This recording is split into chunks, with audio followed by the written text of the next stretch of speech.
What's up, landlords? Renee here. I'm going to have a chat with Mike. This is our first time meeting. We don't know each other. I ran into him on School, the platform.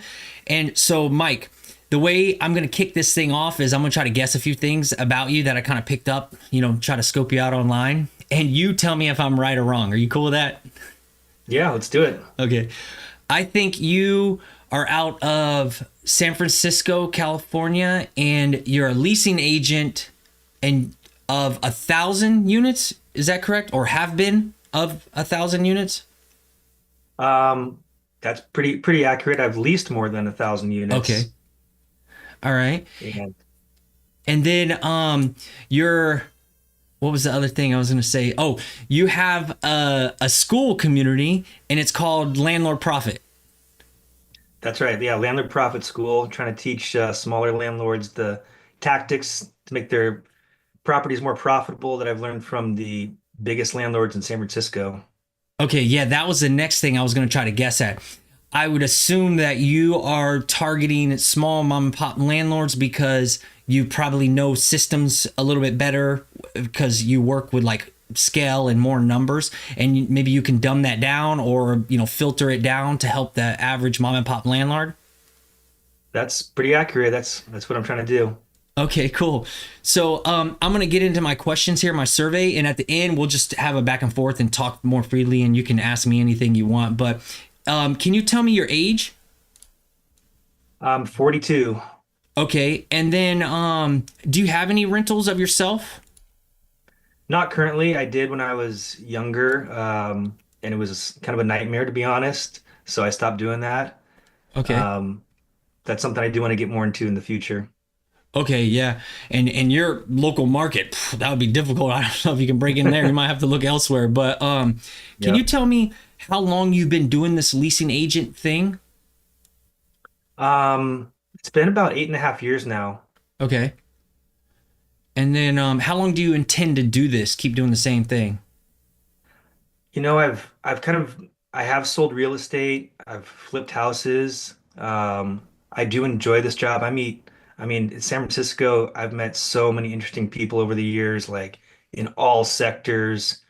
And I do like it. I do want to continue with it, but I honestly I do want to move into coaching full time, hopefully within the next year or two. So that's kind of the trajectory that I have going. Okay, and that's why you started your school community? Yeah, that's why I started the school community.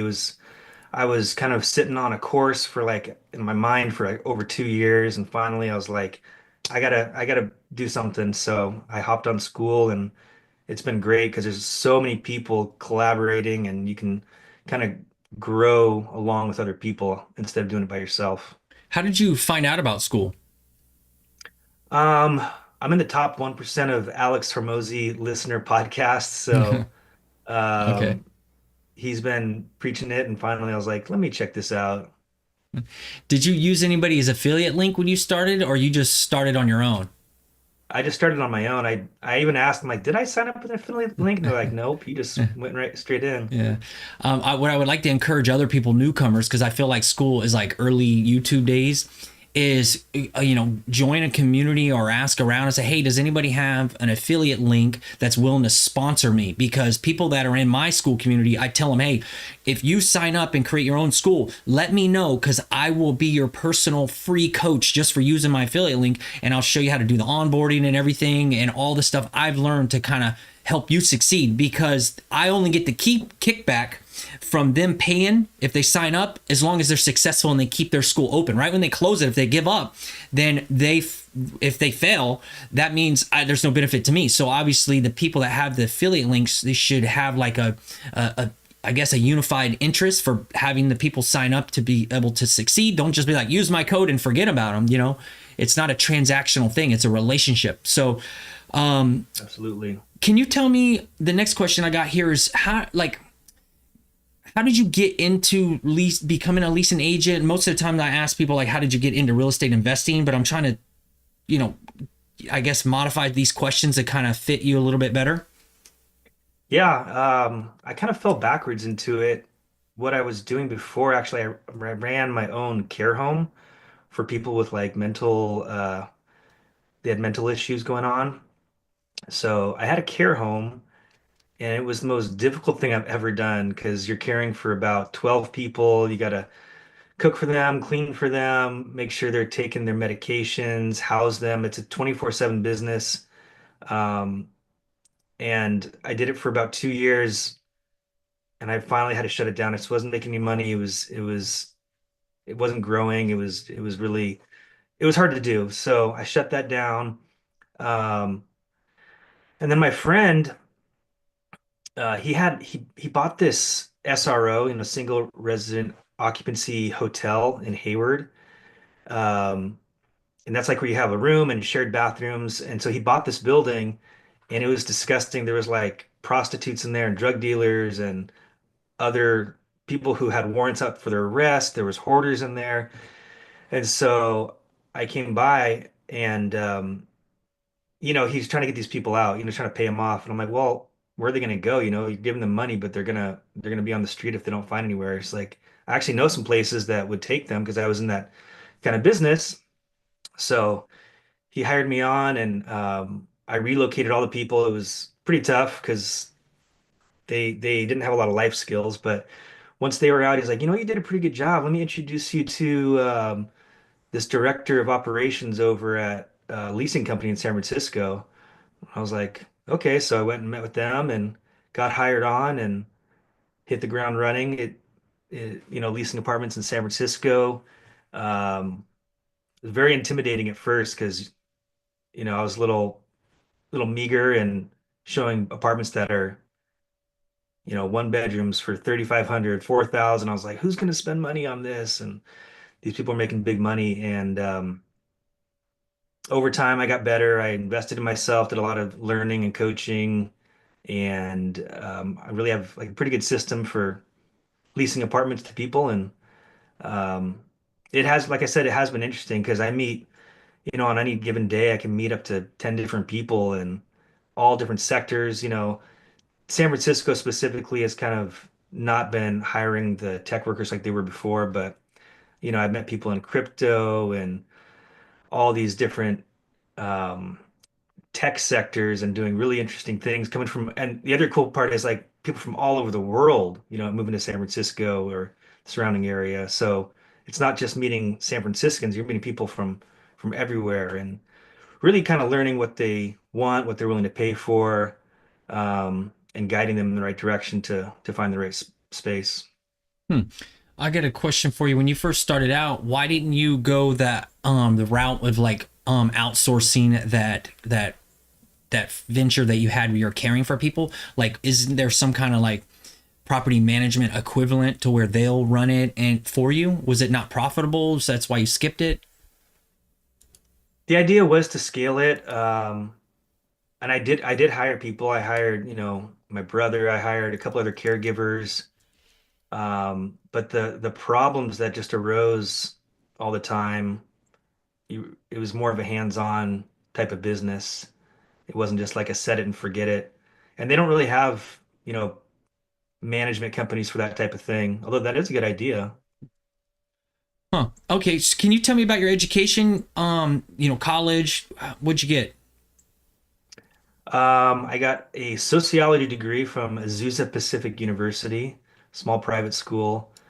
Um, I don't know. That's what my dad got his degree in. He seemed pretty successful. So I was like, oh, I don't know. I don't really know what I want to do out of college, so I'll do the same thing.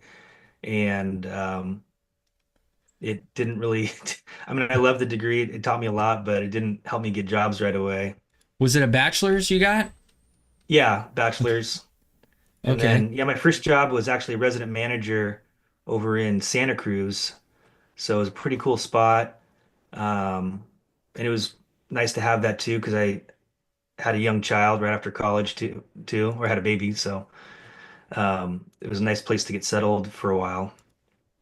When you do your leasing agent stuff, can you tell me how close proximity you are? Because the question that I normally ask is like, if you self-manage your rentals, how close are they? So I'm guessing I'm trying to, twist that a little bit to you. I imagine you like live nearby one big building. Like, how does that work? Or do you have multiple buildings spread out?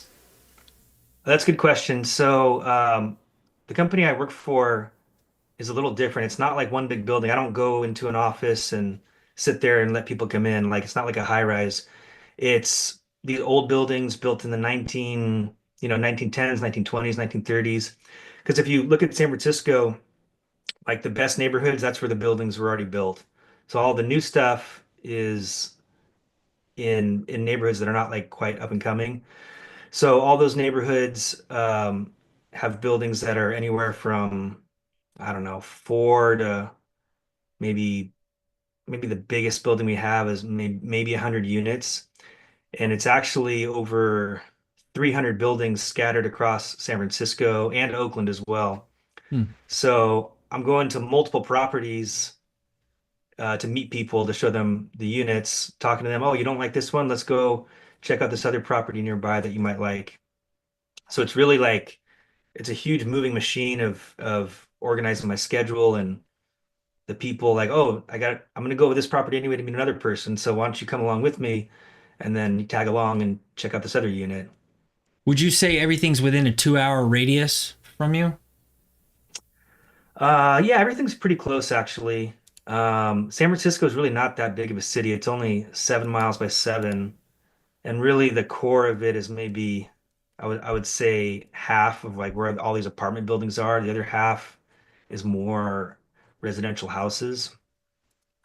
Okay, so So it's 50-50, you would say? yeah. Oh, cool. All right. So can you tell me what your biggest problem, the thing you hate the most is about property management or some equivalent with your leasing agent background? Um, I guess maybe the expectations people have, Hmm. one of the hardest things in San Francisco, you got to think back like, hey, this was built in, if this building was built in 1910, most people didn't have cars then. Hmm. So people coming in with cars, they're asking for parking. I'm like, I got like two spots in the entire city, you know? So just managing expectations about having a car, about having ample space, for what they're looking for. Um, and you've probably seen on the news too, there's definitely bad neighborhoods in San Francisco. The Tenderloin, that's where all the homeless and drug addicts hang out, and that's why it's the cheapest too. Hmm. So can you tell me how you handle the maintenance repairs or requests? Is it something that when you initially have your conversation, setting expectations, you hand this off to a different division, or does it funnel through you or anything? It shouldn't funnel through me. So what I do is once I lease the apartment, I hand it off to there's a building or resident manager on site. Um, and I do explain to our clients, like if you do have maintenance requests, we what we do is this is pretty smart. They put a little magnet on each refrigerator, and there's a QR code that says, "Hey, maintenance requests, click here." So that way it's like front and center. So they're not calling and clogging up the lines because with that many clients, it's like I think that's 4,500 residents scattered all over.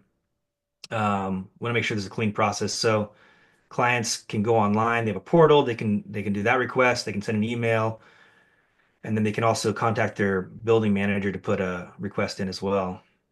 When you are dealing with the tenants, I assume they're prospective tenants, so they haven't signed a lease yet. How do you communicate with them? Is it like email, text? If it is like through the phone or text, what number are you using? Is it your personal number? So one of the things I did when I first started, I'm so glad I did it. I got a second number. It's called Sideline. Okay. And what's really cool about it, because I get a lot of calls and texts and all that, and people are calling me 1, 2 in the morning. It's crazy. Like, you think I'm actually going to pick up the phone so we can schedule an appointment? So I have Sideline, and there's actually like these auto responders that you can do. So if I missed the call, it says auto respond. Sorry, I missed your call. Can you send me a text message? And then, like, if I'm driving or whatever, they'll message me. I'll see how urgent it is. So, Cool. I like that because the next question is like, how do you limit communication with tenants and or prospective tenants? And I would say that's a tip and trick right there that you can do to set the autoresponders and stuff. So I imagine you have like business hours, so anything after a certain hour, like it triggers the auto response or do not disturb. How does that work with like configuring it a little bit so it protects your time? Yeah, it's a good question. Well, first of all, when I sleep, I put my phone in the living room. I don't even put it at my bedside. Um, and I mean, it's a sales position, and you're always, and if you're a landlord too, you're always kind of on. Like my friend described it pretty well. You're like a light bulb, Sometimes it's bright and sometimes it's very dim. So, I always have my cell phone with me. Um, I don't have exactly set hours because, I'm trying to make money leasing apartments. And if I have a few minutes to respond to something, if it's an easy little question, then I'll just respond or I'll just ignore it and get back to it later. Cool. How are you involved with lease renewals and move outs? Is that a different department division? How does that work? We have that's it's kind of a two-part. So we have two divisions for that. If someone's moving out, they usually put a request in. We try to get the information. I don't do it personally, but it does kind of funnel back. So we try to get why they're moving out, and if they're just like totally sick of San Francisco or whatever, and they're going to move back to what I don't know wherever out of town, then okay, there's no trying to get them back. If they say they want a different neighborhood, then we try to navigate that. And we have another guy, Lucas. He does the renewals, and it's kind of a two-part. So like if they want to renew, because what let me go backtrack a little bit. San Francisco is a rent-controlled city. So you sign a 1-year lease, and then it automatically just goes month to month with a maximum of a 3% increase per year. So what this other guy Lucas does, if he sees it's coming up, he can have him sign another year lease and give him an incentive like, oh, we'll give you a gift card for $500 or we'll lock in this rate. So that way they know they're going to stay another year. Um, and if they don't want to stay, if they want to find a new neighborhood, then he'll kick it back to me or another agent and say, hey, they're looking to move into Alamo Square or Nob Hill or the Marina. And then I'll contact them and say, let's find you a place over there. When you offer the incentive to try to keep them, um, is that with the rent increase on the new lease, the up like it increases 3%, and they say, hey, if you sign a new one, we'll give you this gift card or whatever, or is that negotiable as well? It's all negotiable. The the bigger picture and the reason why like our company tries to get the higher rents in general is because it is a rent controlled property for one. And so you have your gross rent multiplier. So if you can get, an extra 100 or $200 for a unit, that makes the building for every $100, it's like $10,000 in value. So it may not seem big for a $100 increase, but it's the whole value of the building is $10,000 more. You multiply that across 10 units, that's $100,000. You do that for several buildings, and then you refinance at this higher valuation, then you can get more money for what you've done. That's the bigger picture. That's interesting. I've never heard it explained that way from, the I guess the commercial, real estate aspect of it. Because if I understand that right, if you sign a lease that's $100 greater monthly rent, even though you're giving them an incentive like a $500 gift card, it makes the whole building look more profitable when you do the gross rent multiplier because you have X amount of lease and they're all paying X amount of rent, and it helps when you refinance it. Is that right? That's correct. Except now that the rates were so high, it could come to bite you in the Yeah. butt.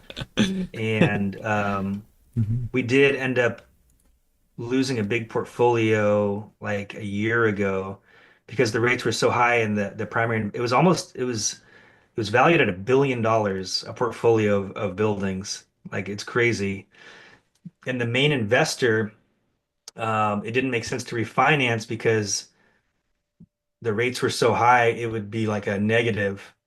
So they ended up selling that portfolio for 700 million to another investor who took it over. So it was like big, big, big move. Ooh. Can you tell me how you go about setting the rents, the comps in the local area? What software do you use and all that stuff? So our primary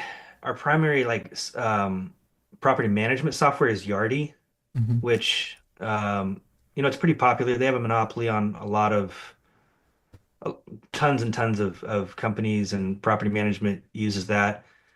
It's a little outdated, and in my opinion, it needs a whole new refresh. But we also have a custom Salesforce platform.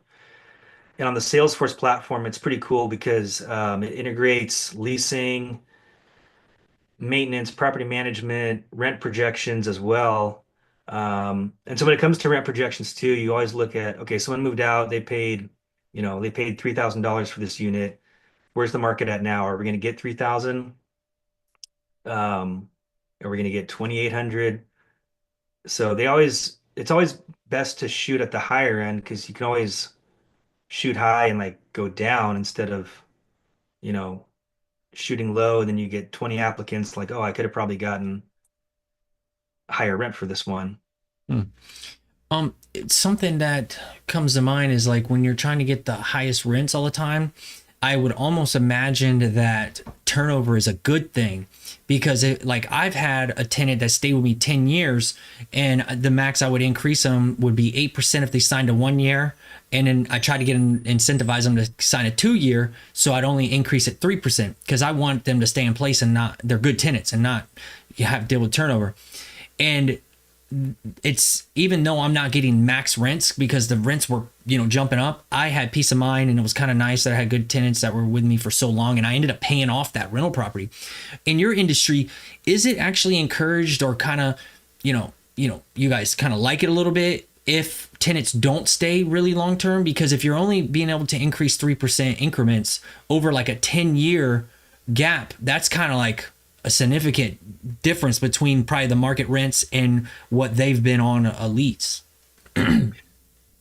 Yeah, so it's a two-edged sword too because some of these buildings they've had tenants in them for, man, I met one guy who was there for 45 years.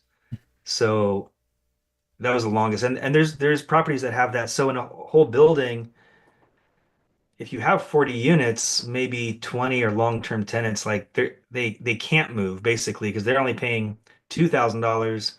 The person next door is paying 3,500 because of the way the rent control works. So, and the second part too, I would say over the last probably 10, 15 years, the data we've picked up is like the average length of tenancy is about 3 years. Just because when you're in a big city like that too, it's things happen. You move into a studio, you meet somebody, oh, let's move into a one bedroom. Oh, you break up, let's go back to a studio. You get a new job, all sorts of things can happen. So yeah, it is beneficial, and I know what you mean. Like it's like I just want peace of mind. I don't want to have this turnover every 2, 3 years. But in depending on your market, it is good to have the max rent and have them move out after a year. Good tenant, because if they're a really good tenant, they're probably saving up to buy their own place or do something big too. Yeah. Um, It so yeah, I understand what you mean. The peace of mind versus having new tenants every 1, 2, 3 years. it almost makes me think in your industry that you guys would try to approach people that have been there a long time and negotiate them to get out. Hey, we're often offering because like with tenants with bad like with landlords with bad tenants, the landlord will often do like cash for keys and hey, I'll give you $1,000 if you move out because I want to sell this place or you're giving me problems, you're behind in rent and everything. In your industry, if you did the math and you guys are really into like the gross rent multipliers and all these like different ways to make the buildings and the portfolio look more profitable, you would probably make it look more profitable if you could get them out. But I bet California would be like, no, you're like taking advantage of less fortunate. They probably would stop you unless there's laws that already prevent that. And if there's not laws, why don't y'all do it? We do it, Oh, and there okay. is laws. No. There's like rules and uh, yeah. So that does happen for sure because yeah, you do want to. not that you want to get them out, but like, hey, you've been here a long time. We'll give you, I've seen it up to $120,000 even, like Oh, a big chunk of change, to get that person out, let them move on with their life and do something else. Um, and there is strict laws, especially with San Francisco, Oakland. Oakland's probably the most rent controlled, not rent controlled, what I'm trying to say, like most protected city, hmm.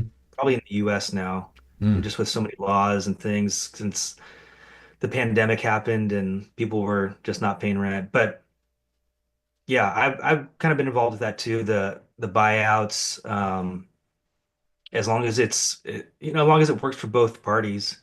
And I would say I've seen it all over the country too with the buyouts. You have instead of evicting a tenant, sometimes maybe it's like, oh, do I want to pay the fees and all that? Hey, I'll just give you whatever, 1 month's rent, get out. Have you done that before? No, thankfully, thank you God, I'm blessed in that case. I've had tenants do random things, like they'll lie and say one tenant lied and said she had cancer. She was a single white lady and she used to adopt like misfortunate kids. She'd have like a black teen, and then she'd have this Asian teen, and she'd have like kids from like straight up Africa. And you really like, she knew I was the landlord at that time. I don't do that now. I operate as the property manager.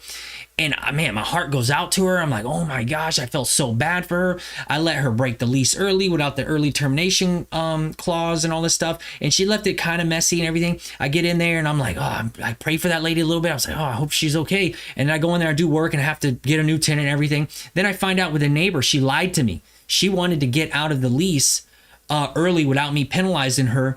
And the neighbor said she's friends with her on Facebook and she ripped you off. And I'm like, oh my gosh, never again. So that's when I started learning to distance myself and not have that emotional connection with tenants and say, hey, this is business and I feel like I'm a charitable person and I do that outside of my rental business, but this is my livelihood for my family and stuff. And I don't know if people are lying. So now when somebody tells me a situation like that, I can be a little bit skeptical and then still empathetic and be like, oh my gosh, I hate that this happened to you. We're going to do whatever we can to work with you and figure this out. You have X amount of days left on your lease. This is the early termination clause in here. This is how much you would have to pay if you move out now. Do you have family and relatives to help you and stuff? And then I would go that route as a property manager trying to help. And I'll be like, hey, I can submit this up and ask the team and see if there's anything we could do to help you out.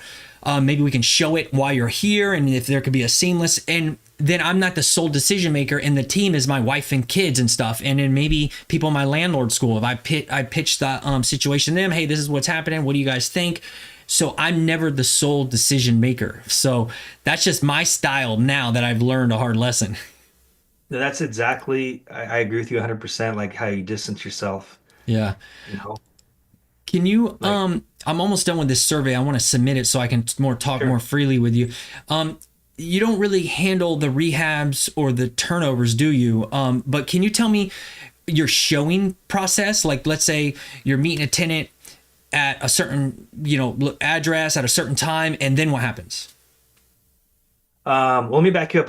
I don't personally help with the rehab, but we do kind of work with the designer, Oh, okay. and architect. So we can come back to that if you want, No, but no, start with that first. So how does that sure, work? sure. So when are these furnished apartments that you're talking about? No, no, no, like rehab. So, um, a lot of these old apartments, this is another way to add value. So a lot of these old apartments were like it was a large studio. They tear down all the walls, and they had huge closets. A lot of them had huge closets because a lot of them had Murphy beds back in the day, Mm-hmm. and nobody has those anymore because they probably had mattresses that are like 2 inches thick. So a lot of these studios will get turned into like small one bedrooms where you have the bedroom and then like a living room with the open concept kitchen instead of everything being separate. And I do work with a designer too, because sometimes they've made the bedroom too small. Like you could barely, you can fit the bed in there, but you can't get out of the bed type of situation. And so we'll take, yeah, studios, turn them into one bedrooms. If the one bedroom's big enough, it could be turned into a two bedroom. And you're not going to get the highest price for like these units that are rehabbed into a bigger unit, but you're going to get more money for that one bedroom than you would a studio that's rehabbed. Okay, And that's cool. then, So yeah, that's the redesigning of like a rehab. So I imagine like the whoever you work for or like the landlord or somebody somehow they're asking you to be involved. Say, hey, what do the people like? What do you see? What's good? Because you probably see a lot of different stuff. So that's what you're talking about when you're kind of involved with the design. yeah, definitely. Because people want right now like quartz countertops, shaker cabinets, um, laundry in unit. That's huge. So if you can add laundry in unit, you're going to add on average $100 a month to the rent. Mm-hmm. Um, yeah, laundry's number one. Dishwasher, if you can fit it, that's nice too. But just having, a nice quartz countertop, um, redo the bathroom, tile it up, and everything for the most part too kind of looks classic. We don't try to be the HGTV newest design because those designs come and go pretty quickly. Then you're left with a unit that's outdated after a few years. Okay, cool. That's And good stuff. You got yeah, more? I was gonna say another big ad is doing the accessory dwelling units. So San Francisco, they want more housing, so I mean, these didn't happen fast. They still don't happen fast. I don't know if you've read the news, but San Francisco's so slow on getting the permits approved and all that. But a lot of these buildings, especially in the desirable neighborhoods, they're turning the garages and basements into new units as well. Hmm. So adding, like I'm trying to think off the top of my head, recently we added 3 units to a 12 unit building, so now it's 15 units. Hmm. Man, that's crazy. I don't know how they go about adding the windows and the egress and stuff like that. That's interesting. They must be doing some serious modifications, huh? Yeah, sometimes you do have to dig down a little bit deeper, but they all have windows and all Really? it's like new construction basically, like in a garage. Hmm.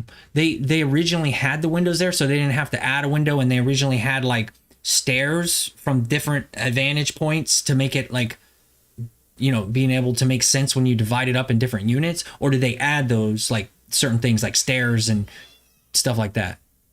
Well, imagine a building and the whole first floor is garage and lobby, right? So you walk Okay. into the lobby and then there's a garage on the side that comes around the back maybe.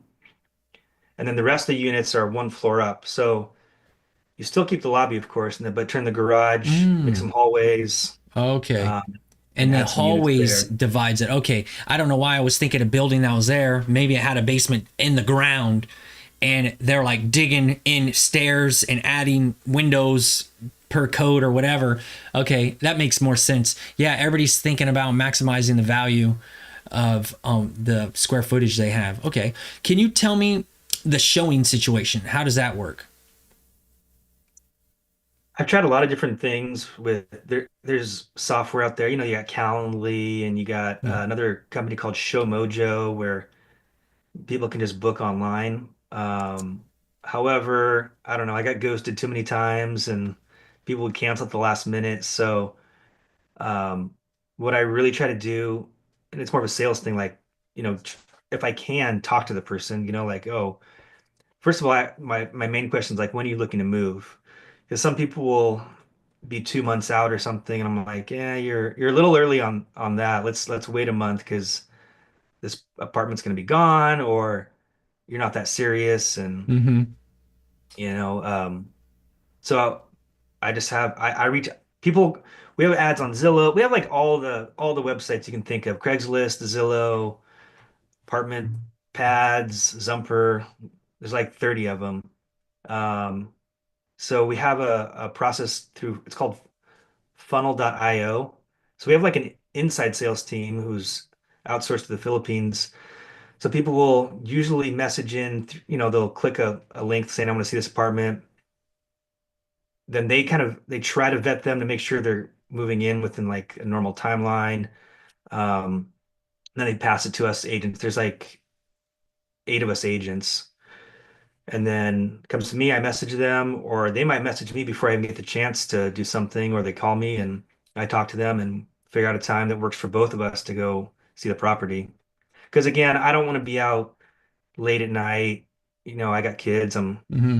baseball coach too for our team, so I got other priorities. And the great thing about this job, it is flexible too. But I'll work Saturdays if I have to make sure they come see the apartment.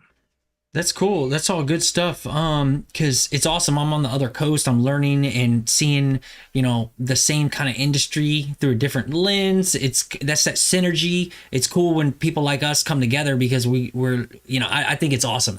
I would like to talk freely in a second, but hold on. Um, are you involved in the screening and background checks, or is that after they see a place they like it, you hand them off somewhere else? So we have another team that runs the applications, but I am involved with it a little bit. So we use what's it called? Experian. Okay. And it was before it was just a credit check, but now it's more like a renter profile. Because some people will have low credit, but that's just because they have hardly any credit. Or some people will have bad credit, but they make a ton of money. So we use a renter profile and it kind of spits out like approved or not approved. And if it's not approved, we'll take a second look at it. Um, if it's questionable, like, oh, they do make a lot of money. Oh, they, I'll explain to them, oh, they went through a divorce recently and they got bad credit because of that. It's just more of a recent thing. Um, and something we started doing the last year now, and this is really, really cool because I don't know if you ever had a fake paycheck come across your desk on an application, but we've had them too. Because we're renting on average like anywhere from 100 to 200 apartments a month. So it's a lot. So now what we do, step one is a ID verification. So they have to take a picture of their ID and then scan their face and it'll say approved or not approved. So if you have a fake ID, are you trying to apply as somebody else? Did you steal their identity? And then number two, after they apply, we do like this other system. I forget what it's called, but it's through Rent Cafe, Yardi, and it'll actually go to Nova Credit. That's what it's called, Nova Credit. It'll go into their bank account, or you can connect to your payroll provider to confirm that you're actually getting paid. So it looks at the last, I think, 2 or 3 months.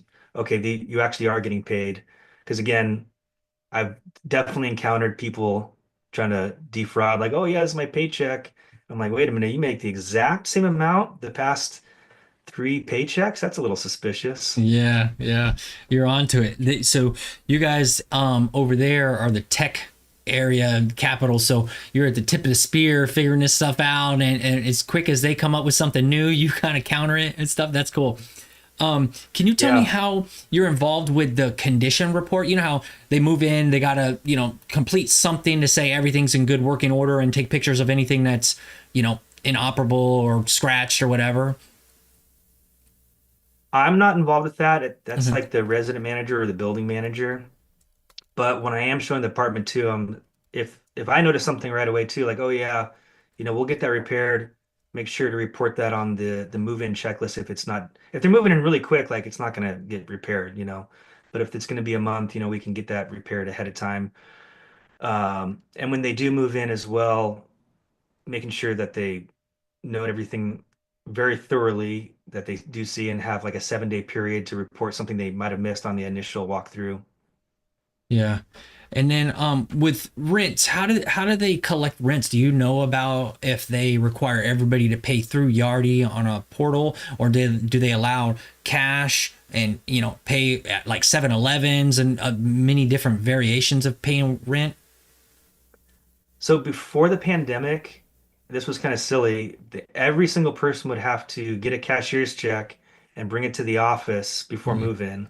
Oh, And then the pandemic hit and, people weren't going as much in person. And so like we started collecting rent. online because we already were collecting rent online, just that first payment wasn't allowed to be online, which I don't know why. That was kind of a silly thing. But Hmm. so now what we do is we partnered with Bilt, B-I-L-T, and they're our payment provider. They're also a credit card provider too, so you can actually if you get their credit card, you can use it on rent and not have to pay the extra 3%. Um, so now, yeah, we use Bilt. We make sure I tell people to use their bank account so there's no fees and get that in at least on the lease. It says within 48 hours after signing, but a lot of people don't have the money right then. So I say get it done at least 3 days before moving in. That way it has time to clear. Is that Because just like for their initial first payment using this people called Built, or do they pay rent every month with Built? they pay rent every month with Bilt. I'm surprised that Yardi wouldn't have some kind of built-in, you know, tenant dashboard of some sort. So it's a separate thing that they're logging in to pay, or do they somehow plug into Yardi? It somehow plugs into Yardi. Okay. Yardi did have something, but it was just kind of glitchy all the time. I was sitting there with people trying to make the payments, and if you if you didn't capitalize your first name, letter of your name, like it wouldn't go through correctly. So, like I said, that the system is it's outdated. It needs a major overhaul. Whenever you complete the lease, is it how does it go with like, you know how there's the owner, which would be the landlord, then there's the property manager or the landlord's agent, and then the tenant. When you're filling out these leases, or if you're not involved with that, we can pass on it. And there's like so many different units. It like are you guys like swapping out like who the landlord is all the time, and then the leasing property management company stays the same, and obviously the tenants change? How does that dynamic work at a big scale like you operate in? So, well, first of all, the lease is 88 pages for San Francisco. Wow. And it's pretty almost everyone should use the same lease in San Francisco. But smaller mom and pops might have their own little lease that they got.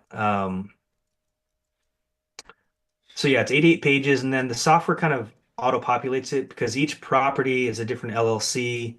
Oh wow. Um, and if you are mailing a check, because some people still do mail checks, we have a processing center in Austin, Texas. Well, it's not ours, it's a company that Yeah. processes all these checks. So you have to write it out to that LLC. Each um, each tenant has it's called a T code. It's like T 1, 2, 3, 4, 5, 6, 7. Um, what was your question about the lease again? I'm kind of got off You already track. answered it. Each property has different leases, but the are different LLCs owning it, so they're probably like the landlord. And then I imagine the leasing agent will be your same company for all of them, right? Yeah, so yeah, on the lease it'll say who the LLC is. It'll say the leasing agent. It'll say your building manager and property manager. Here's their direct info. Here's the general property management company because our I should have explained this to our leasing company. It's like they got the leasing and property management, and then you have like the corporate office as well. It's not a ton of people actually, but it's all under one umbrella. Hmm. Do you know anything about how they handle their bookkeeping with all these different numbers and counts and everything? We have yeah, we have accountants that are doing all the bookkeeping. They have Well, the I asked that question. It's probably too difficult for you because if it's a solo landlord, it's like, hey, what do you use? QuickBooks? And or they use Excel. With you, I'm like, that's too complicated. Um, it's yeah, it's very very complicated. okay, cool. So that submits this survey. Oh, there's one error somewhere. Oh, this one's too much. Hold on. Are you good on time? Yeah, I'm cool.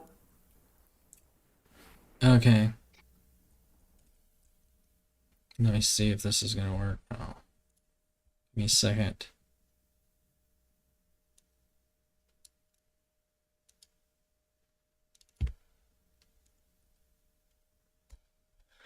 I guess I wrote too much in this one section and it's not wanting to take it. Hmm. All right. I think I got it now. I just had to limit a few, but this is cool. This is good info. And I appreciate your time. So now I'd like to talk more freely and see if you have any questions for me. And I feel like I have some feedback for you because I was in your school and I was taking some of the stuff some of the course material that you offer. And then let me see if I can even share my screen and we could talk about your school a bit. Yeah, absolutely. So I'm going to move you down. You might disappear. Let me see. Oh, you get smaller. So this is your about page.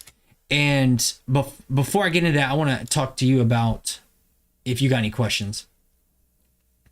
Um, Anything we talked about that you want to say that I didn't let you because I was just like asking you a bunch of questions?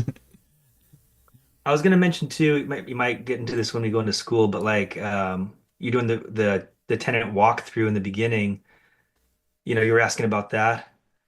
Okay. And so what I've learned, because like there's good building managers and there's some sloppy building managers that don't take care of their buildings very well. Because these are like the on-site resident managers for the most part.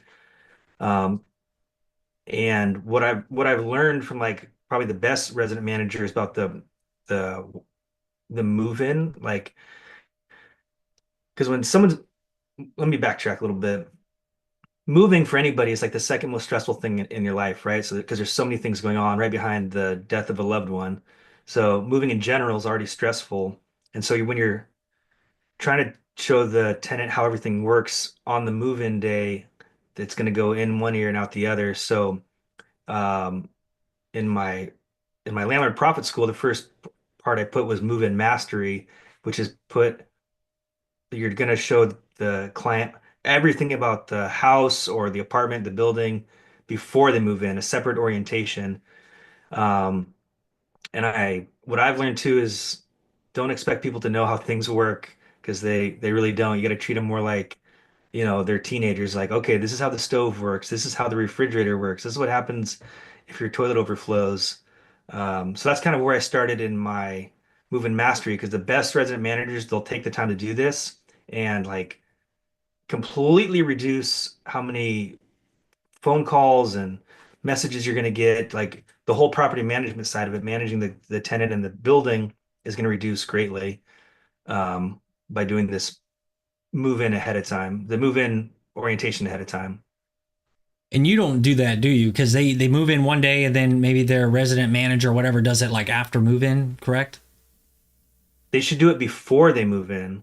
Oh, So really? if they're moving on a Saturday, hey, come meet me on a Thursday. This is gonna be 45 minutes. We're gonna go over every single little thing in the building, get them programmed into the call box. Every little thing down to how the trash. This is how you separate your recycling and trash. This is the water shutoffs. This is the emergency exits. So they're already kind of thinking about it for a couple days before they actually move in. Okay. All right. You got anything else to add? That's good stuff. Yeah, the school community, it's a lot. It's a lot putting it all together. Yeah. Maybe I overdid it. I don't know. But trying to give as much as possible. That's like one of 12 different categories I have. Because the whole idea of landlord profit school is to teach, mom and pops how to make their properties more profitable, but also have less headaches as well. Yeah, I like it. So, let me see if I can scoot you. I'm trying to switch around um you without losing it. I guess I'll just move this here and go here. So this is your about page and um it has your branding is a little different from this icon here, the LPS and this blue. Which style do you want? You want to keep this white and blue style better? I think I'll probably keep the white and blue. To Okay. be honest, I put it together pretty quickly. Okay. Yeah. Um then there's this first tile right here.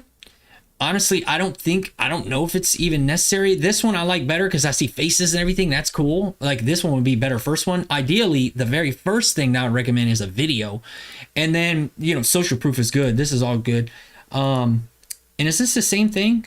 Yeah, it almost looks the exact same.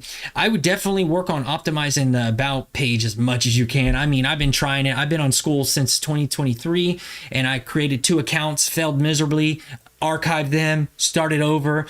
And like, I am not an expert at all, but I can definitely share some pointers that I've learned from Alex Hermosi and the school games. Are you in that community, the school games Yeah, I community? am. Hmm. Yeah, and I've watched all the content, and I'm also part of this school leadership community that's really top notch. And I've learned a lot of cool stuff from the number one guy on school that's had the flame the longest. He's done all 365 days. If you go to your profile here, you see how you started around November and you got like green here and there stuff. Let me try to zoom Yeah. in. Let me see if this will let me zoom in. And you can scroll this left and right. He has every single one green because he takes so much action. He goes all in on school. This guy is so impressive. But also, you have a lot of other stuff on your profile that people can see. And what I would suggest, I have a video showing how you can hide some of these, is only show Yeah. the ones that you want to be associated with.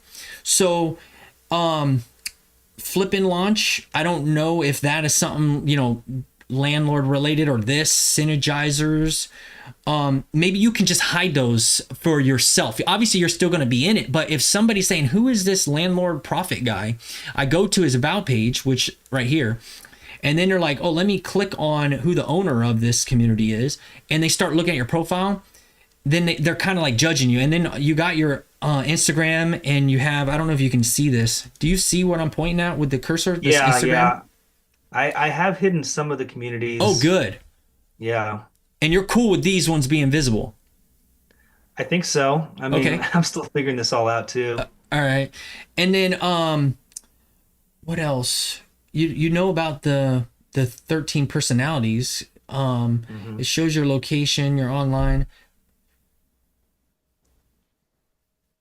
Yeah, so what I was going to say, like, that I wanted to get to, is whenever I went into your community and I went to the classroom, and I already did the start here and in this move in mastery, I've already taken all your things and I've watched every single one of them.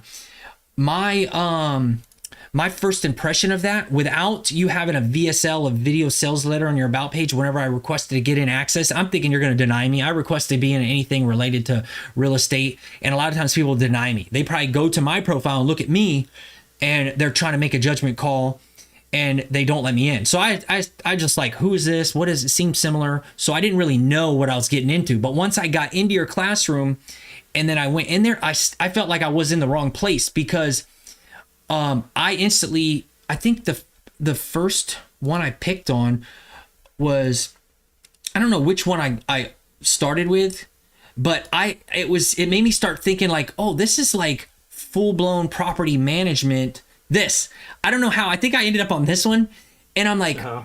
I'm like, whoa, he's like an apartment guy. Why does it say landlord? So basically, I'm talking too much. I'm trying to say that I was confused from the landlord angle versus your leasing agent experience and scale and apartments and commercial stuff, because in my landlord space and mom and pop space, it's normally individual properties, maybe a fourplex. Not many people are in the big multifamily with like exits and fire extinguishers and all this stuff you were going over. So I guess what I would suggest is like, how can you explain it better in the about page, that you're taking that experience and you're trying to boil it down to help the small landlords? And you tell me what you think of that, because then I have a follow-up question. No, I think that is a good idea. Because a lot of these videos, like I had the plan already. I'm like, I'm just gonna start recording and going from there. Um, but yeah, most landlords are they do own houses or duplexes, triplexes, fourplex.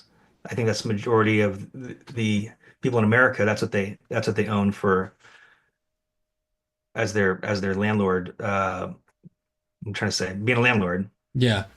So yeah, I think that is a good idea in the to make a VSL because my overall statement was like, hey, I'm gonna teach you how to make your property more profitable and have less headaches based on what I know from these mega landlords in San Francisco and Oakland. Yeah. Yeah, that's good. And maybe I missed it if you wrote it in the description in the about page, but I typically am not a reader. Some people like Alex Hermosi, it's all about the words. He'll look at this and he'll read it and he'll want it to be so clean and so short and everything be like really powerful. And that's not me. And I think maybe other people are similar to that. I would click on a video and watch the video easy. And then I might click through these tiles. That's why I think the first one should be the video first. And I've seen Yeah. Alex Hermosi. I watch all his videos where he's helping or not landlords, schoolers with their about page and everything. And it's a lot of the stuff he'll say is kind of what I've been trying to do. And I'm not doing it perfect and everything, but so maybe I missed it. It could be my fault or something. No, I mean, if you didn't see it, I'm more of a visual person too, or Okay. listening. If I see something, I'm usually like skimming it for, I'll skim it fast first. Yeah. And like, did I miss it? But yeah, having like a short VSL, maybe like a minute or something. I think that's Hmm. the golden spot too, because if people are clicking around on the discovery page, tons of stuff comes up, and if it's the first videos, I don't know, 7 minutes, I'm like, Yeah. I don't got time for this. Let me just skim this. Do I want to watch Yep. this video down on to the next? And Yep. there's a lot of competition out there too. Yeah, oh yeah, there is. And I was wondering if you're ever going to do what they talk about, a free community and a paid one, and you try to get people to come into the free and go to the paid, or are you just going to turn this one into a paid later?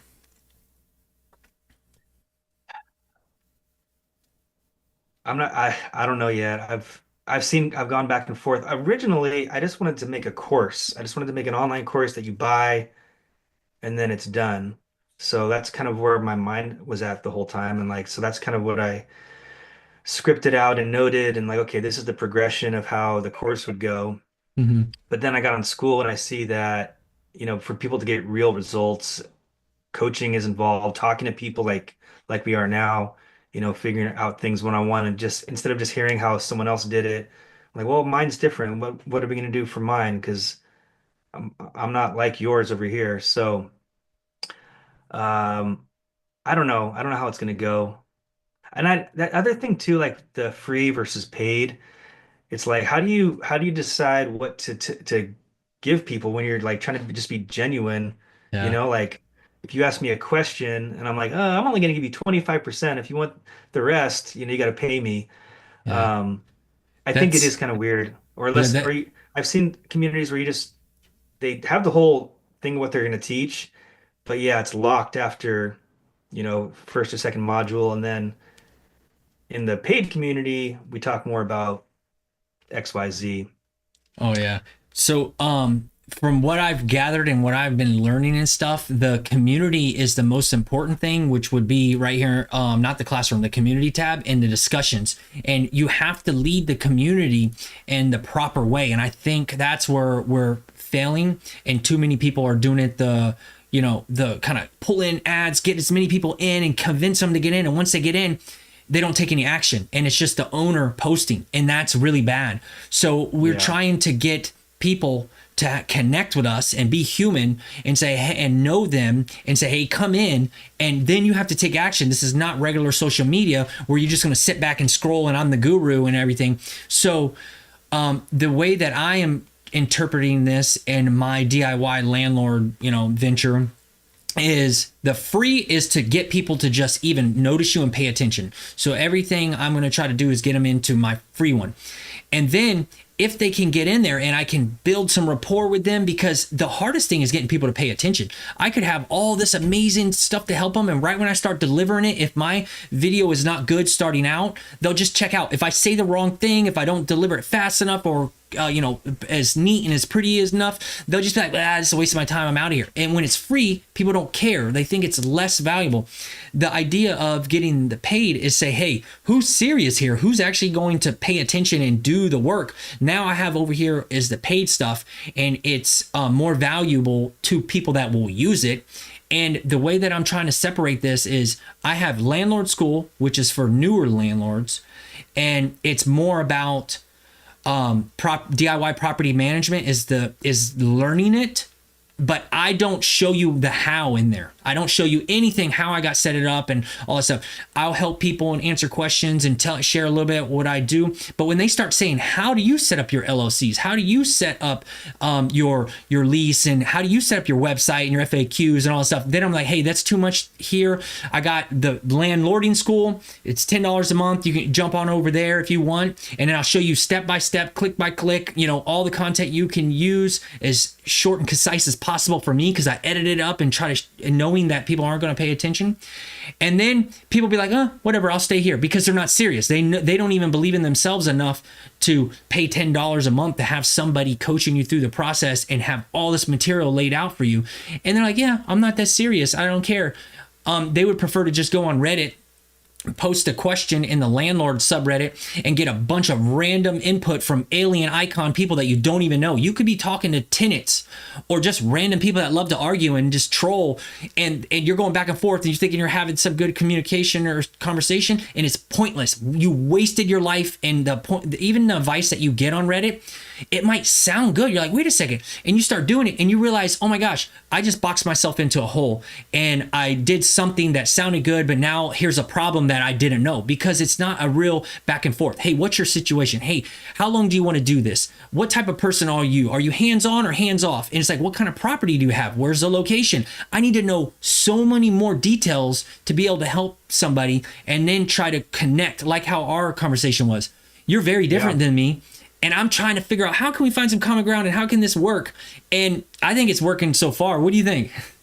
I think it's great. I think it's great. You definitely posted a lot of made a good comments just now too. And the landlord Reddit is like, when I was on there yesterday, because people do have legitimate problems, on there.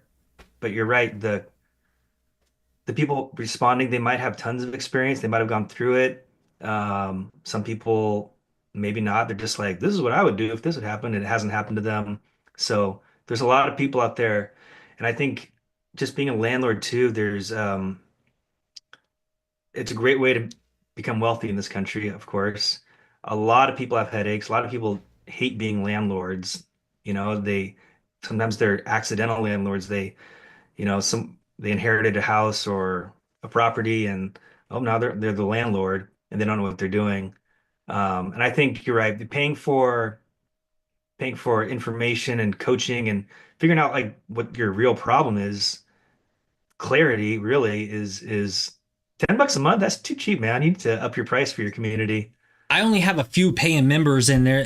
Those paying members are people that kind of really resonate with me, and they kind of have some kind of reason to be there, and they don't mind spending money, and they will show up to the calls. I'll do a call once a week, and I'm kind of building out my course organically with this couple that's investing. I think they're from California and they're investing in Alabama, and they want to manage their rentals kind of more hands-off my style, because I was in Iraq and I was managing my rentals from Iraq on the other side of the world, backwards time zone, crappy internet. I'm sleeping when they're awake. So I had to figure out fail safes to let the tenant self-serve, and I call it self-service management, where I'm trying to partner with the tenant and give them tools and resources to do stuff on their own. And it works best with long-term single-family rentals. So you want a long-term lease, and you want to try to incentivize them to sign 2 years. And you want to give them resources like a home warranty. But the way I did home warranties is I hired a bunch of different home warranties and assigned them different properties. I would call from Iraq and I'd be like pretending I'm the tenant. Hey, I live here. This broke. And one time a lady was driving her car. There's a baby crying. She pulls over and she's like, all right, let me write this down. And then I could tell that she's just running her own like home warranty business, and she's collecting monthly reoccurring payment money from her home warranties, but she goes and hires out the people, and she probably works with negotiations and stuff, whatever. And I'm like, I don't want that. It's very sloppy. And I tested some of them, and the best one was where you can go online to a link, or you can text, or you can call. It's 24/7. It's all automated. It'll prompt you to say the address or your policy number, but I just tell them to say their address, and it's all backed up in my lease. And I would go to sleep in Iraq, wake up, and the tenants have reported a broken garage motor.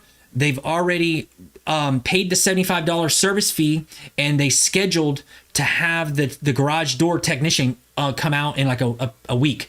And they did all that on their own, and I didn't have to do anything. So that's more my style, where I'm trying to be able to do hands-off self-management that's easy, stress-free, and less things to do.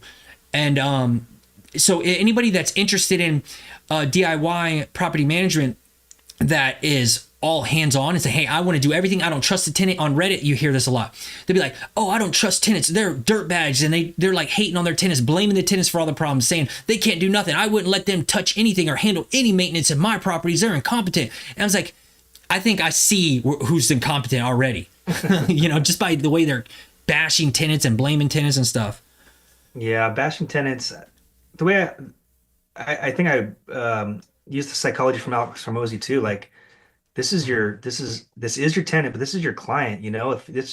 If your business was not landlording, if you had a bakery and someone comes in, you're gonna treat them like, oh yeah, thanks for coming in. Did you like the bagel that I've made? Mm-hmm. Checking in. And again, of course, distancing yourself, never coming off as the owner, but yeah, I represent the property management, creating an LLC to hire yourself basically. That Mm-hmm. helps a lot too. But yeah, Yeah. bashing there's going to be bad tenants. There's going to be bad tenants out there. It's just going to happen. Um, but yeah, treating them poorly, it doesn't help. It doesn't help anybody. And then yeah, you get the landlords trying to do everything yourself, and maybe people are very handy. I'm pretty handy. I love building things and stuff like that. But um, that's a great way to do it with the home warranty, kind of figuring out the best home warranty around as well to take care of things. One of the things that I've witnessed too, for smaller landlords, someone I used to rent from actually ran a huge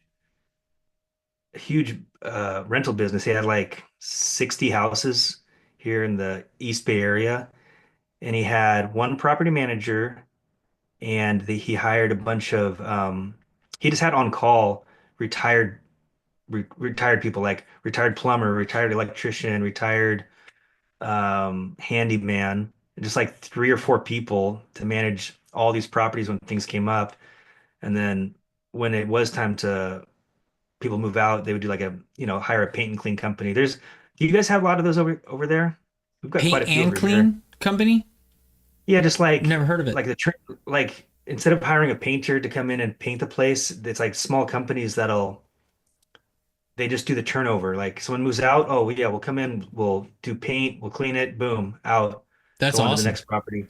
Yeah, that's good. I could see how you guys would be like the first movers of stuff like that. Here in Florida, where I'm at, Central Florida, I haven't seen anything like that, but I'm all for outsourcing stuff kind of to hands off, because my intentions is I grew up poor, going to bed hungry, living in trailers, rundown trailer parks, and just like, I mean, it was bad. I could have gone to prison. Luckily I went into the military. I have friends that went in prison. But so I come from this poor, poverty-minded upbringing where I always wanted to live in a house. It's really important. Then I invested in stocks, crypto funds, crypto. I did mutual funds. I was in the military. They do TSP and all. I tried all this stuff. I learned about new annuities, and I didn't like that because the money stops when you die, and I have kids and I want to leave an inheritance. Basically, I got into rentals, and I realized that power, you can depreciate it, you can get tax write-offs, you get it pays you monthly. Like it's a hard asset that you control, and it's income producing. You can buy dividend stocks, but you have to buy so many dividend stocks, and at any point the company can just reduce them, or they could go under. You have no control over that. I worked in Iraq with this guy. We called him Ginger, redheaded dude. He was doing contract work, making 6 figures for almost 10 years, and he was only putting all his money in dividend stocks. And he says, I'm about to retire now, and my dividend income will be $60,000 a year, and I don't have to do anything. I can live off of my VA disability and my $60,000 from dividends. And I'm like, dude, you've been investing in this for 10 years, and you're only getting $60,000? I have 4 rental properties. Most 3 are paid off, and I make $100K in rental income, and I'm comparing the difference, and I'm like, I'm like, I think if I would have had his money for that long, I could have had more rental properties and more paid off and making way more than you're making. But he wants as easy as possible, no effort. I don't want to work on anything. It's a little unstable for me, but I just noticed how much effort and time, and he stuck to one plan, just putting everything in dividend stocks for 10 years. And I'm like, wow. But for me, I want to be able to maintain this house until I'm 80. So everything I do, I say, can I do this when I'm 80? I probably don't want to do this when I'm 80. So that's why I've developed a check sheet and I outsource my showings to a realtor in this area. If I have a rental property in this specific community, I go on Zillow, I'm looking around, who's a realtor in here, been in here, call them, hey, I got a rental, I have a showing, I have a group showing, I make multiple people come. At this time, I'll give you $100 if you don't mind going over to show up early. Here's the alarm code. Here's the door code. Follow the checklist step by step. And that's something I can do when I'm an old person. I can outsource this stuff. Follow my I'm the one in control. Follow my directions, how I do it. Use my sign-in sheet and all this stuff. So I started learning this when I was in Iraq because my hands were tied. I couldn't do stuff. So I had to figure this out. So my goal is to figure out a way to make it so simple you can cash flow forever. I'm always saying cash flow forever. I like that saying. Yeah. Yeah, you got a good system set up. I was Yeah. gonna say $100 for the realtor. I would charge you 6% No, for the no. yearly rent. The way I can spin it is they're in that area and they sell houses. And a lot of tenants, Yeah. if they're successful ones, they'll eventually buy a house. So I look at it as a network opportunity for them. Hey, you can meet these tenants and talk to them about you're in the area. If they ever want to buy a house, give them your card and everything. So they're getting $100 to be in their area they already work and to have a networking event with me and future turnover situations. So most of them are all for it. And if they don't want to do it directly, you can ask them if they know of a leasing agent or anybody else in their office or a new realtor that's willing to do this and put me in contact with them. And you would never figure this out if you weren't thinking that way or if somebody didn't help coach you that way and somebody doesn't, explain why this way's better. If you're on Reddit, they're going to be like, oh, there's a drywall hole, go over there. It'll take like $5 from some spackle and it'll take me 30 seconds. Yeah. You're not factoring in the opportunity loss. You're not factoring in the inconvenience of driving there, doing this, the tenant seeing you and now thinking you are their Mr. Fix-It every time there's an issue, when you need to figure out ways to get stuff done without you because you don't want to do this when you're 80. So that's where I'm talking about how Reddit can give you bad advice depend on who you're listening to. Like, who are these people telling you to do stuff? Yeah, exactly. They Yeah. may only have like one rental or something and Yeah.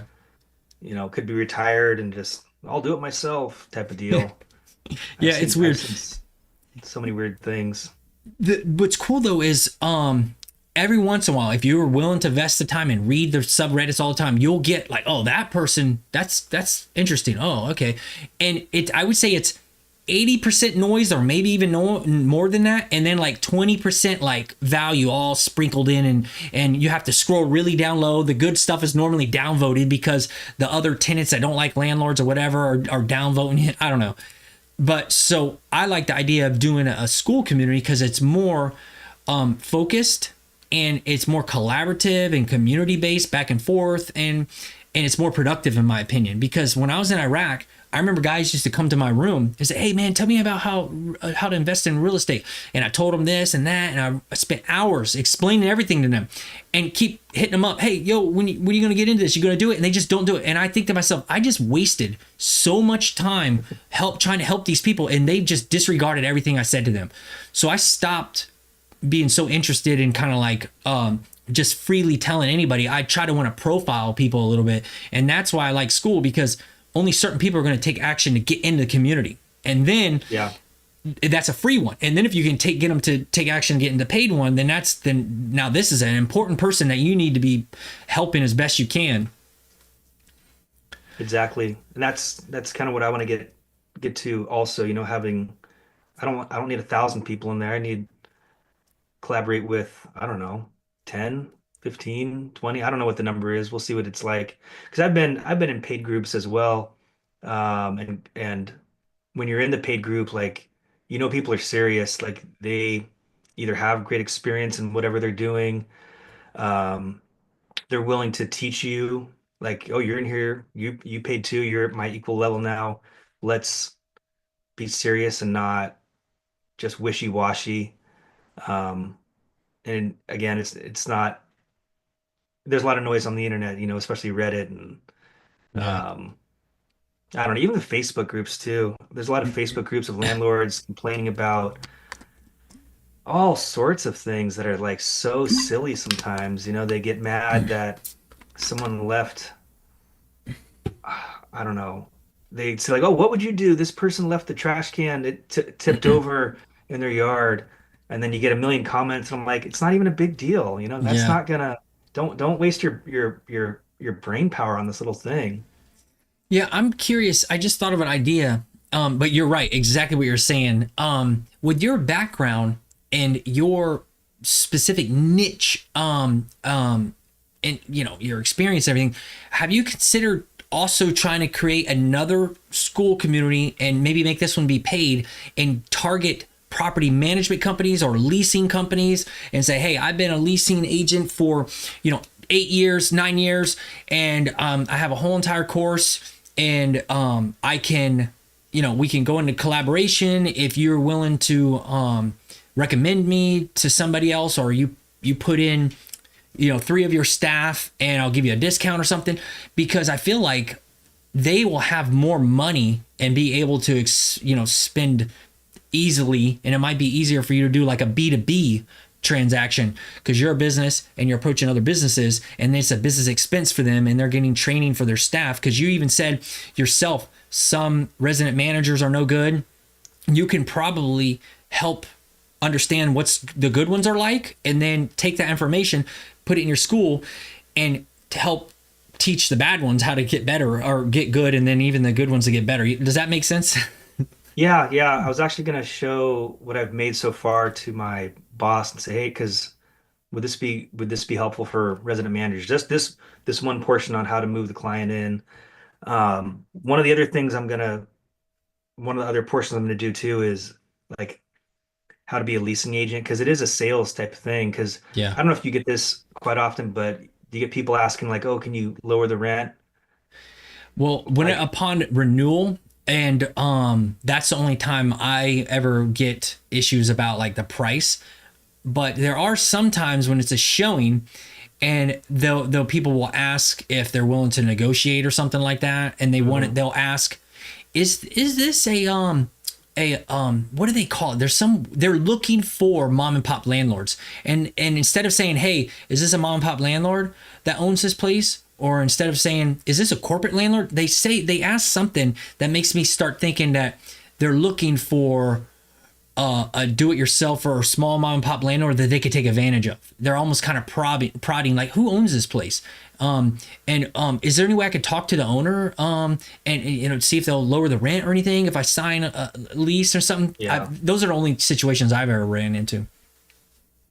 Yeah, I get people um yeah, I get people asking if they can get the rent lowered, and it is negotiable sometimes too, but I guess what I'm was trying to get at, like I have spent a lot of money on sales skills and I come up with a pretty good sales system, how to talk to people, the right questions to ask.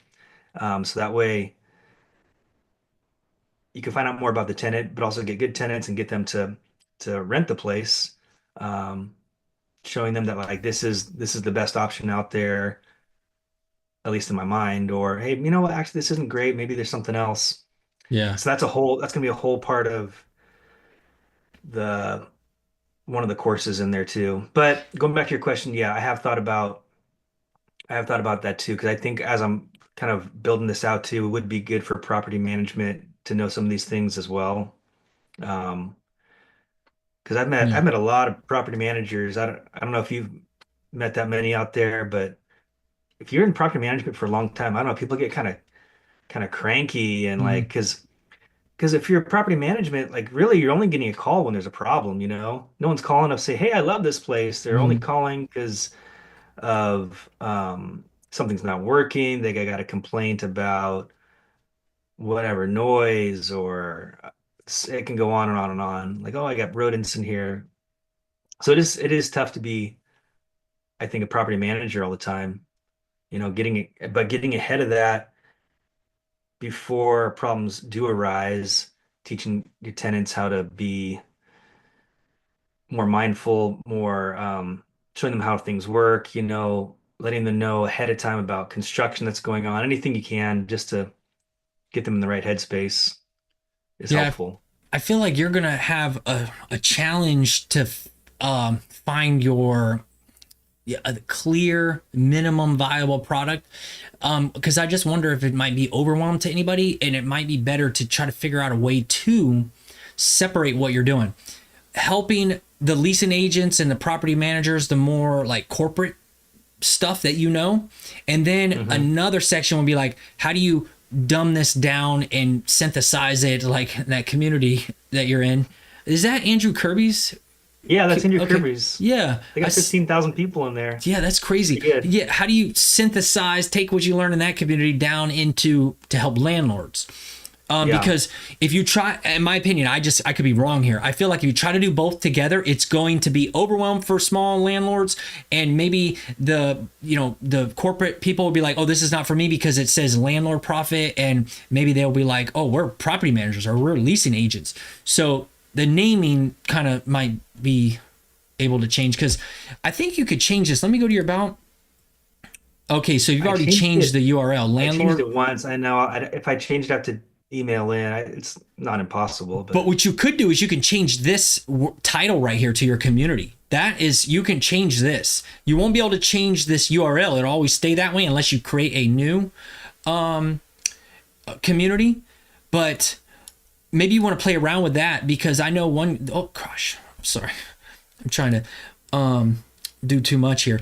But I know one guy was telling me, hey, you actually should experiment changing your group name a lot. At one point, I changed mine to Landlord Baby Steps, and I was trying to take a little bit of my free community, a little bit of what Dave Ramsey does, and break it down really small. hmm. So it's basically, I'm just trying to figure out something that I can, you know, create productive communities to help other landlords and have something to do. Because, oh, one thing I did learn when COVID happened, I lost my civilian job that I had at the time. I was in sales, and I had all the bills paid because the rentals, right? But I didn't have anything to do. So I was kind of depressed. I was sleeping in late. I wasn't going to the gym. And then that helped me realize I got to figure out school. Even if I can just have a small community, I'm just helping like 5 people, 10 people. At least I'm held accountable to somebody. I'm waking up in the morning. I'm making videos. I'm trying to have back and forth people and help.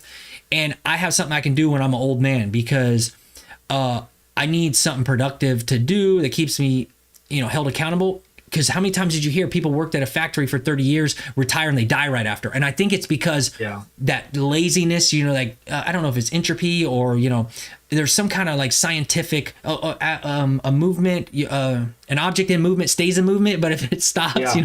I feel like when you retire, that's when you stop your movement and everything just decays and you just die. I don't know. I agree with you. I like if I retired today, I'm like, well, what would I do? I'd still want to do something. I think I have a lot to give, and obviously you have a lot to give too. Yeah. And you have your kids, you got boy, girl, what do you have, sons? I Forget. got my daughter's in college and my Okay. son's in first grade. Okay, so the daughter's off to the races doing her own things, but maybe the son can continue the tradition and hand the torch.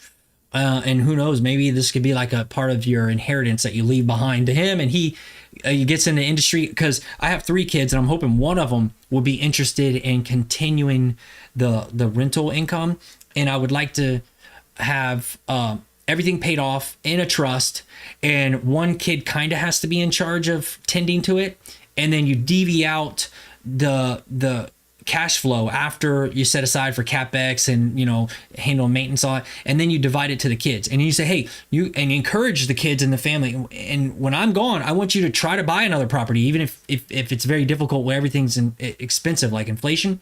Do whatever you can to Hmm. buy like one property if you can, and don't sell any of this stuff, and then maybe you can hand it down to your kids. It's just an idea. If it doesn't work, so be it. But at the very least, me trying to create a rental business that's really hands off and efficient, that I can run with one email and hand it down to my kids, it is easy for me to maintain. It's so I benefit from it, but there's a chance my kids could keep it.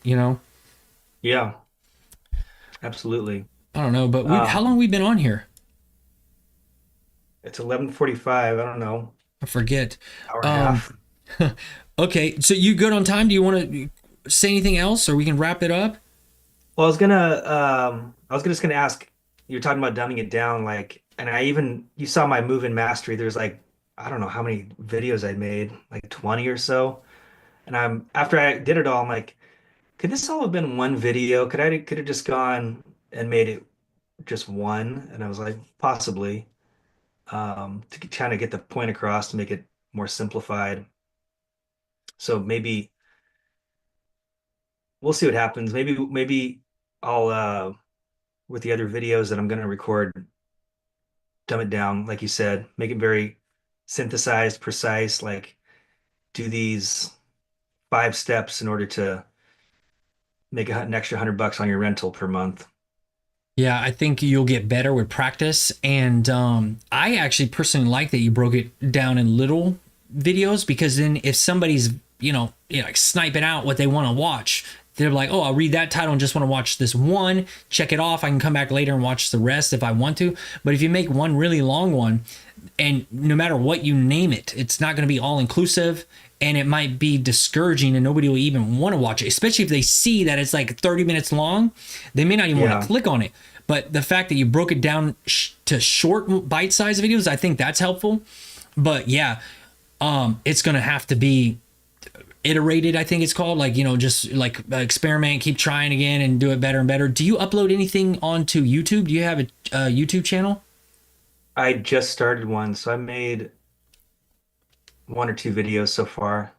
Yeah, send me that and I'll subscribe to you and I'll try to when I'm around like and follow, subscribe, whatever I can do to support you and your venture. And then who knows, maybe in the future somehow we can figure out some kind of cooperation or some collaboration, at the very least, maybe a workshop that we can, people in my community and your community, say, hey, we're going to do this That'd, workshop, and who knows what could come for it. But I that'd enjoyed be talking to cool. you and I thought this was worthwhile and fun for me. Yeah, this is cool. I mean, I haven't done anything like this for a while. I did start my own podcast, I don't know, 5 years ago. But it was more for renters because I was getting the same questions over and over and over again. And so I was reading Expert Secrets. I got it right here, actually.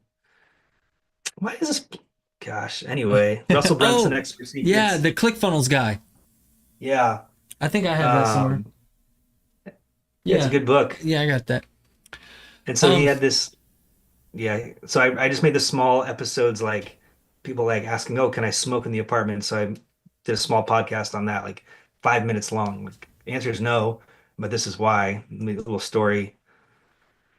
the expert secrets, I can't remember if that's the one like your tribe or something or your epiphany bridge. I forget which one that is. Epiphany Bridge. Okay. You hook your idea with a story, your own story. Oh yeah. So you say it's kind of like Yeah. yada yada yada. And he talks about why movies, you know, producers, certain people are really good at the storyline plot and stuff. Is that also in there? Where it's like you have to have Uh, a good guy and a bad guy or something. I I think thought, so. yeah, he says it in there somewhere. I think but I don't know. Is it before we get off here? I would want to ask you: is there anything I could do for you to help you out that you could think of? Um, I mean, reviewing my school community is a huge help, and it looks like you've already done that. You're participating in there. Yeah. Um, I don't know. This has been really helpful for me. I'm going to join your group too, Oh, cool. obviously. Yeah. Thank you. Um, Appreciate it. I'll go find it right after this. But yeah, this has been cool. I mean, I think we're both learning how to make it online and like Yeah. share our experience, share like our knowledge, so that other landlords don't have to go through so many bad advice and like so many bad tenants and get screwed over and Mhm. scammed and just like wing it, you know? I think that's the majority of landlords, oh, that's what I was going to say before. It's this whole bigger pockets concept, right? I've listened to so many bigger pockets podcasts, and it's the same story every time, right? Someone gets in and buys a rental, the BRRR, you buy, rehab, rent, and then refinance. And they And think it's so repeat. simple, but like the rehab part a huge question mark. And I think as when you're rehabbing or renovating a property to rent is a lot different than how you're going to live in it for yourself. And then the rent part too. Like I'm really good at renting places. I have a lot of skills in that, and I think people don't screen their tenants properly. They don't set the rent price properly. They don't know what's on the lease, or they don't like look into the lease before they send it out, and they just expect things to go smooth. They don't move their tenant in. They just hand them the keys, say, "Oh, here you go. Just make sure you pay the rent on time," without showing them like all these million different things about the property on how to operate it. So like that's what that move-in master. It's more like an operation manual. So I think there's holes in the system, as you know, as you've probably talked to a lot of landlords too, and um, yeah, we need more people like you to teach people how to do it the right way. You know what the biggest thing for me that I relate with that I want to point out that's most important to me is, and I could contrast it with what I think Bigger Pockets did wrong, because I was like you. I started in podcast number one, listened to all of them until it got to the point where it's like I can't take it anymore. I'm sick of this, because they started getting bigger and bigger guests that I did not relate with. They started doing more and more advertisements. I got tired of the intro, the repeated like banter, like okay, and like joking, and then the outros. And oh man, I just got sick of it, and I started going into podcasts only, or audiobooks only. I have my bone conductors because I was in the military. I was military police, and I don't like it if I can't hear my surroundings. So I like these because they go around your ear and I can still hear stuff, and I'm listening to a book. And I started going all in with books because it's more concise. There's no intro, there's no ads. It's just read it all the way through. And I read the books over and over every year. But the point that I want to say is Bigger Pockets lost touch with what I was attracted to. I'm attracted to the people that are like me, normal, everyday, average people that are trying to make something, like build a little empire for their family, because their family is important to them and they want to have some rental income and they want to do a good job at it and take pride. And I like serving tenants, they're like my customers, and getting satisfaction from providing a service and them being really happy. Like I've had tenants say, "Hey, is there any way I can give you a review? Because you are a great property manager." They didn't even know I'm a solo landlord. And I was like, before I signed up with the BBB and got that into my processing, where it's like, "Hey, can you give me a BBB review?" That's what helped me think of that. I asked them, "Hey, can you just like handwrite a letter and send it into our corporate office, which is my virtual address?" And then I got that and I kept it, and I remember it. That helped me, but the point is, I like normal everyday people. I relate with like the grind and just humanize it with people and serving tenants. But what I don't relate with is when you have like an 18-year-old that has like 150 units and he's scaled to infinity and beyond, and they have Grant Cardone and they have all these other huge bigwigs, and I'm like, yeah, it sounds really amazing for this exceptional human being that I don't relate with at all. And if anything, it's more discouraging.